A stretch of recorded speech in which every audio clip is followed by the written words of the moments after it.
The concept of helping people of limited means by giving them a monthly check gained a lot of momentum during COVID. It's a relatively easy way to help people out, and there's not a lot of bureaucratic red tape. But does it work? Do people spend the money wisely? Does the money help eradicate poverty? I'm Bruce Moll of CommonWealth Magazine, and on today's podcast, we hear from two experts on this topic. Jeffrey Liebman is an economist, the director of the Rappaport Institute for Greater Boston at Harvard's Kennedy School, and the lead author of a study on Chelsea Eats, one of the largest programs of this type in the country. My other guest is Melody Valdez, the chief of staff of United South End Settlements, which is operating a smaller, more narrowly focused program called STEP, which stands for Striving Toward Economic Prosperity. Let's start with the basics of the two programs. Jeff, why don't you go first? What was Chelsea Eats?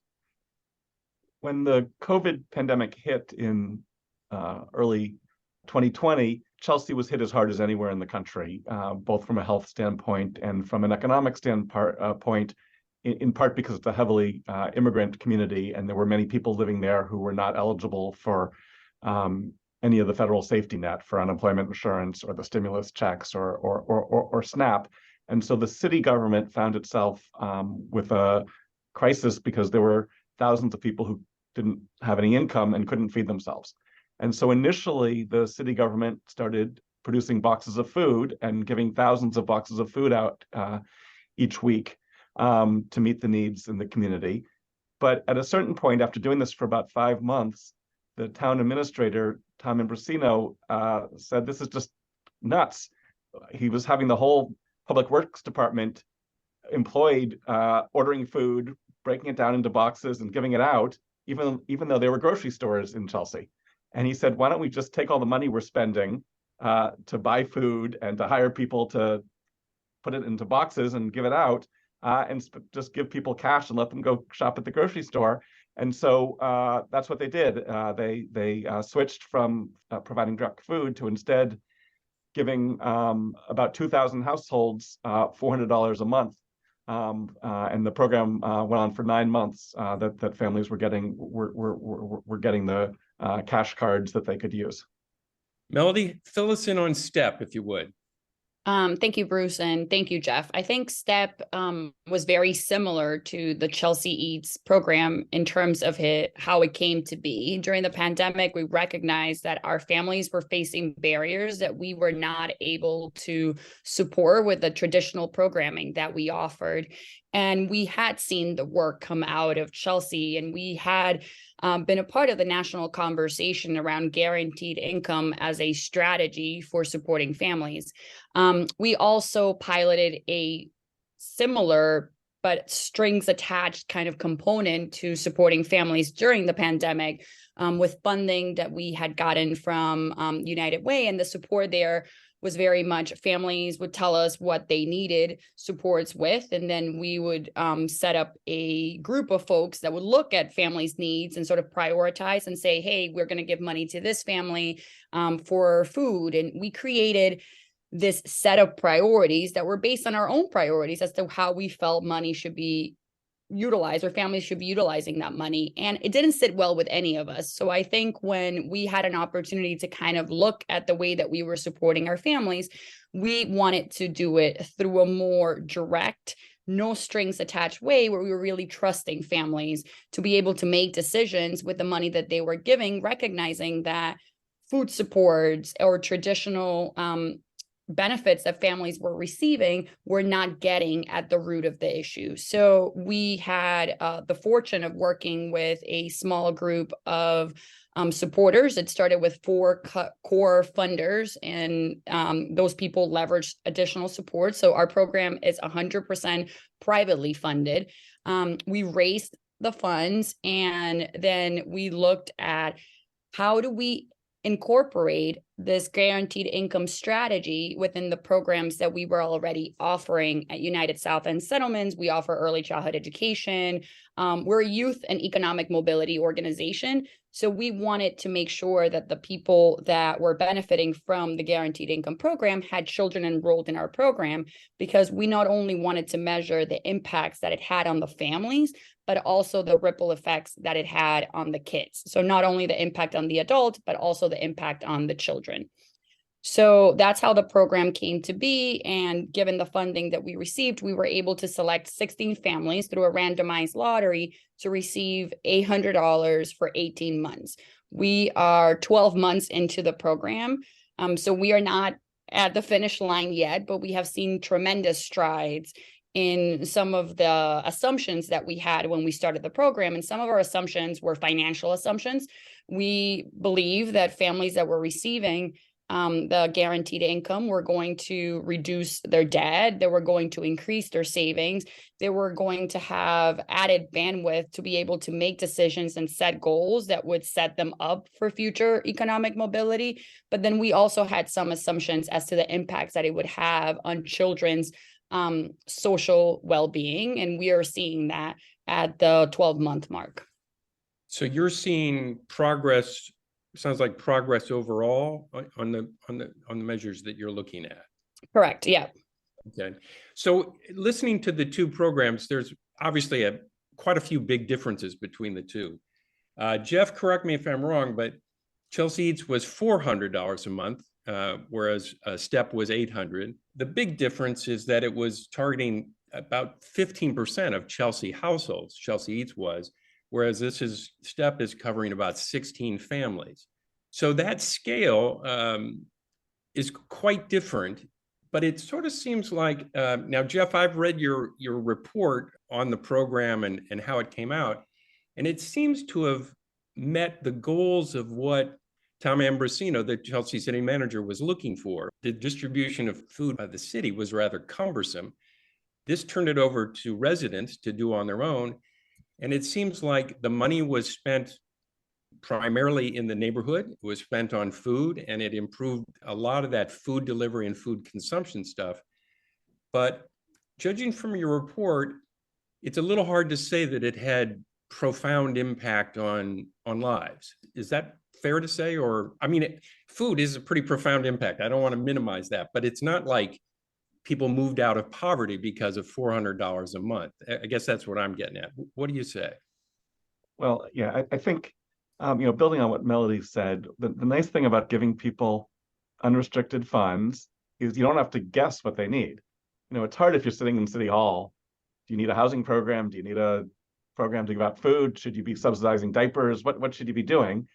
Well, if you have people who are in need and you give them unrestricted funds, they can figure it out for themselves. And in this case, as you said, people mostly spent the Chelsea Eats cards at places where you can get food, like grocery stores or wholesale clubs or the local meat and produce markets. But some people were spending on things besides food when those were greater needs.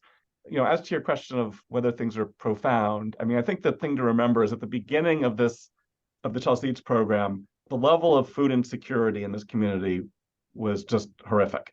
More than 50% of the families said that their kids were sometimes or often not getting enough to eat because the families didn't have enough money to pay for food.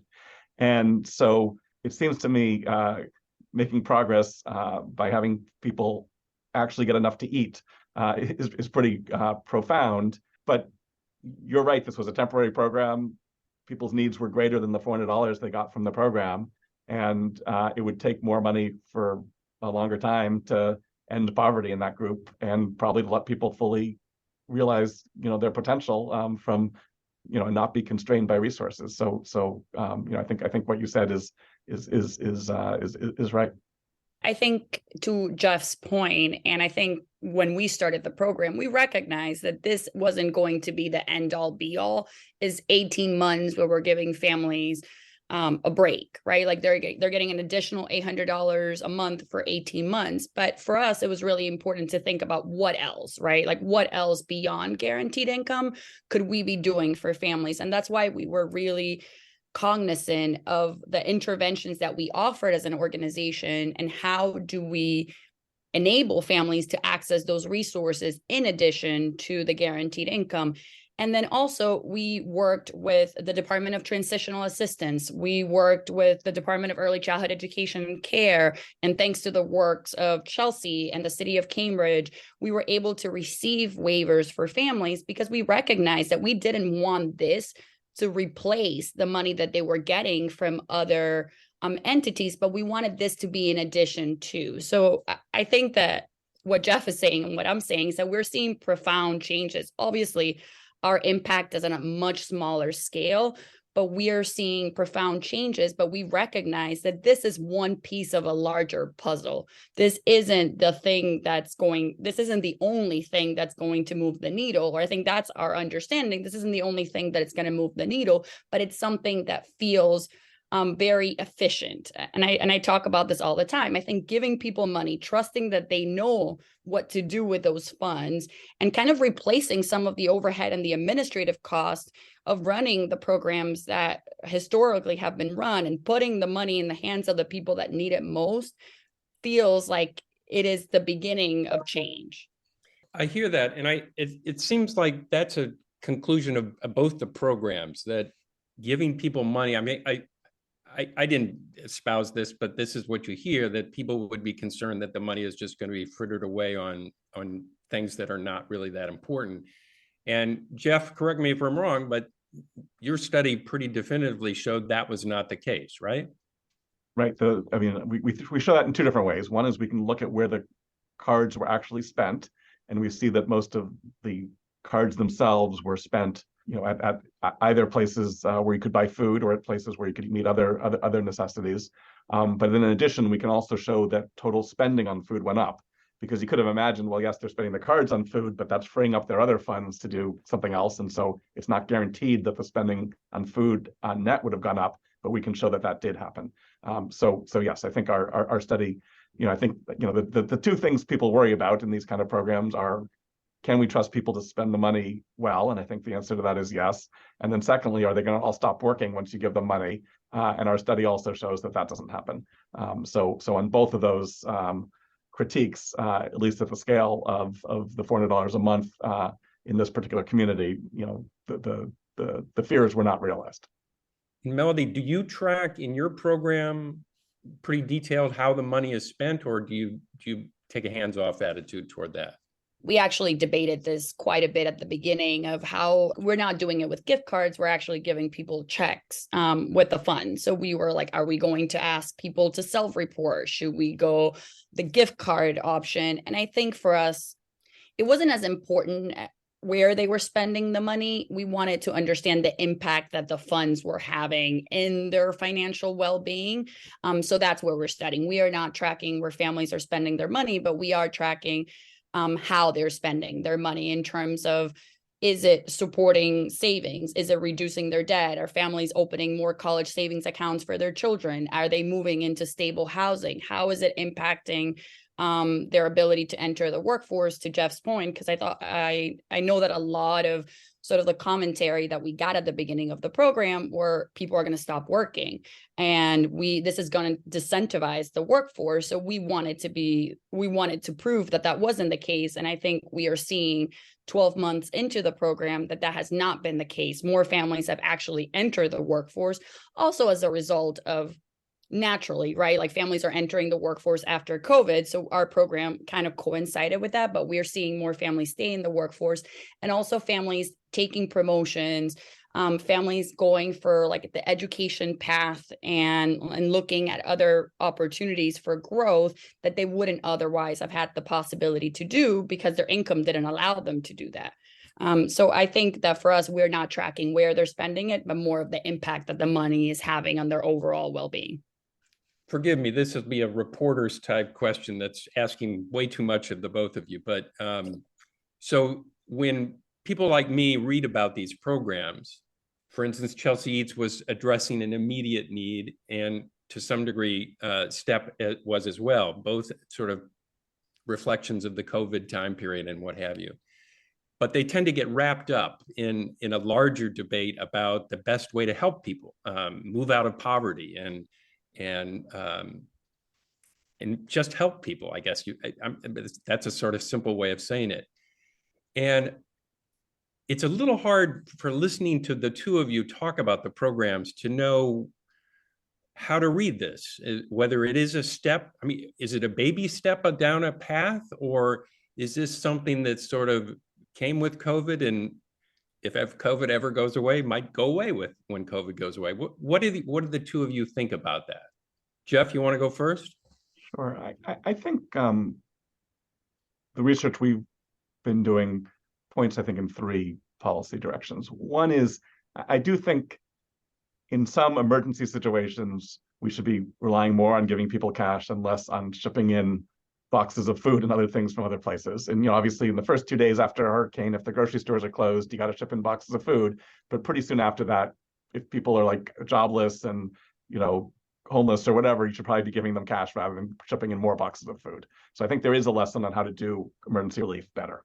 But beyond that, I think this is contributing to a larger body of evidence that if we want to deal with poverty, giving people money deals directly with poverty. And that's why an expanded child credit probably makes sense. It's why we should probably be raising the value of SSI, the other big cash program in the United States. So I think there's a direction towards sort of big federal action, because the city can't pay on its own for a big anti-poverty program that's, say, 15% of the population. Even in Chelsea, which is a pretty small place, there was a ton of philanthropic support for this initiative. And so it's going to take federal action if we're going to address poverty directly by giving people more unrestricted funds. So I think it's pushing in that direction. But I also think it's pushing, there's so many times we try to help a targeted population in the US with some complicated program, when maybe we would be doing better if we just gave them money. Let's take youth aging out of foster care. You could imagine the state government having enough funds to say every one of the couple thousand youth who age out of foster care should get $1,000 a month for 18 months or 2 years or something like that. And it could well be that would be more effective than anything else we know how to do to help those youth. And so there are a bunch of similar targeted populations that aren't, targeting poverty as a whole, but targeting groups that we do spend a lot of resources on and spend a lot of time worrying about, where at the very least, I think we should test whether giving people unrestricted cash does better than whatever the best other ideas we have are. Yeah, I certainly agree. And I think to your question of whether it was a baby step, or I think so, right? I think it's a step in the right direction. And to Jeff's point, thinking outside the box and thinking like, how can we support families in a way that's easier, there's less red tape, and actually gives family, or not only families, I'm speaking about families because that's kind of the population that we're focusing on, but I think individuals in general, a little bit more agency over their lives. And I think this is, to Jeff's point about youth in foster care or other segments of the population that we are trying to address. I think something that's really important about guaranteed income, and I don't think that we speak enough about this, is that it's giving people an opportunity to exercise the muscle of making choices. And I think when you're in poverty, you're not able to make a lot of choices because you don't have the resources to make those choices. If I only have $200 and I know I have to pay rent and buy food, I don't have a way of being what am I going to do with that money? Can I put money into my savings? Can I do this? You don't get to exercise that muscle. And I think this is giving families, or again, people in general, I think the opportunity to exercise that muscle. And it's also saying we trust that you're able to do this, whereas other programs that exist are not getting at that. And I also think that it's not sustainable, especially not for organizations of our size to do this. We can do this for 18 months. We might be able to do another cohort, but a lot of people are asking us what's next. And I think what's next is how can we get more of the larger federal agencies or other programs that already exist to think about this as a way of supporting folks. When I first got into this program, one of the things that was really compelling to me was a story about one of the people involved in the Mayors for Guaranteed Income that talked about WIC in particular, and feeling like he was a WIC recipient. He had a daughter that had a peanut allergy, and in his WIC diet, there were peanut products, and he felt such impotence every time he went to the grocery store, and he could not purchase the things that he needed for his family. So there are all of these resources being put into a program that's ultimately not responding to the needs of the people that are accessing the program. And I think this is like guaranteed income is a way of getting rid of that. Like, are we putting time, resources, and efforts into programs that are not getting at what people need, where we can just give people money and that gets to the root of the problem, right? Yeah, yeah. And I guess this is an interesting thing, this whole idea of having choice and responsibility for it. Did this show up in your surveys at all, Jeff, of the participants in the Chelsea Eats program, that this way sort of built the muscle that Melody talks about? I'm not sure I have direct evidence on muscle building, but I like that theory. But I definitely, as we talk to these families, we for example, we surveyed people who didn't use the food pantries, why they didn't use them. And exactly the kind of things Melody talked about. You know, some people had diabetes and the boxes of potatoes were not the right food for them. The allergy issue came up. And then it was just like getting the food they actually like to eat. And one thing that was actually interesting in our findings is that the group that got the $400 was actually a little bit more likely to still be using the food pantries. And there are two hypotheses for why that might have been true. One is that getting a box of food is more valuable to you if you can supplement. You know, suppose you get a box of onions and potatoes. That's more valuable if you can buy some meat and some cooking oil to use that. And so maybe the combination of a little bit of cash and boxes of food is substantially more valuable than you know, just getting the box by itself. But there's also something I think about being connected to a community that's trying to take care of you. And I think that, you know, one of the things that's just phenomenal about what's happened in the Chelsea community over the last couple of years is it was the community coming together to solve these problems. And I think people who got these cards felt like they were cared for by the community and more likely to participate in other things going on in the community. And that could be another reason that they were more successful in accessing some of the other relief, you know, during this period. That's interesting. And you mentioned like people aging out of foster care, that might be a target group. I imagine there are others like that, but I could also sort of see, you know, your mind immediately goes to the crisis at Mass and Cass with addicts and everything. People would probably go crazy if you said, we're going to give you money to work your way through this. How far does it go? Do you think it's a pretty narrow target audience that this works with, or any problem? Well, I think we need to, you know, honestly, I think this requires research. I guess that's what you'd expect a professor to say, but I think we got to, you know, I don't think it's a one size, I don't think the answer is going to be the same. But I think even if you think about the problem of people with opioid use disorder living on the streets, people's recovery efforts are a lot better when they're stably housed. And so I could imagine that would be worth testing, you know, giving people housing and getting rid of some of the economic desperation along with giving them the substance use treatment they need. And it would not surprise me at all if that combination worked better. But you know, it's got to be the case that you have some cases where people took the money and, you know, did something with it that led to an overdose, so you'd have to test and see on average did it do better. So it would, you know, that would be a higher risk study that you'd want to do a pretty small pilot to begin with. But you know, I think it's such a big crisis. I think we need to be trying our best ideas. And Melody, let me ask you one thing about your program that intrigued me. In addition to the money, you're also trying to hook these families up with other services that either you provide or it sounded like maybe other organizations would provide as well. So it's not just the money, but other supports you're trying to build around. How is that working? Do you sense that those additional supports there's an uptake of that, or is it give us the money, we don't really want to hear about that other stuff? No, I think for us, because it was a very like curated group of folks that were receiving the funds, the people had to already be involved in our organization through our youth programs. They were already engaged in some way, and they had already had a relationship with us as an organization. And then the other stuff was optional, but we really wanted to see to Jeff's point of like, is this in addition to something else? Is money and what else is going to make the difference? And for us, we have, through our economic mobility work, we offer financial coaching, we offer career coaching, and opportunities for families to have somebody to kind of work through this changes with. Because one of the things that we were talking about when we started the program is, yes, some families or some people might feel great about you giving them $800, they know what to do with it, they go on. And for some people, it's like, now I have this, like, what do? I need somebody to kind of troubleshoot ideas with. And I think that's where coaching, as a very much like voluntary support that we offer, has been really significant. And we have seen families or more people take advantage of that just because they wanted to think through their budget.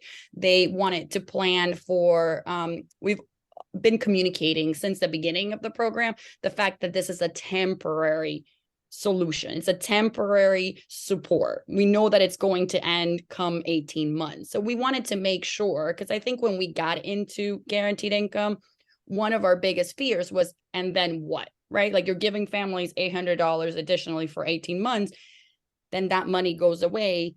What are we doing beyond that? So we wanted to kind of set the infrastructure so that families had the supports that they needed to have those conversations, especially around the transition period. Like, what are some things that we could be doing? And families, if they wanted to use that support, they would use it. And we have seen an uptick, especially come month 6, like halfway into the program, of more people tapping into those resources, particularly financial coaching, as they're thinking about their like long-term financial picture and also understanding the next steps beyond the $800. All right. Melody Valdez of the United South End Settlements, Jeffrey Liebman of Harvard, thank you very much for joining me today. Thank you. Pleasure. And to our listeners, we'll see you again next week.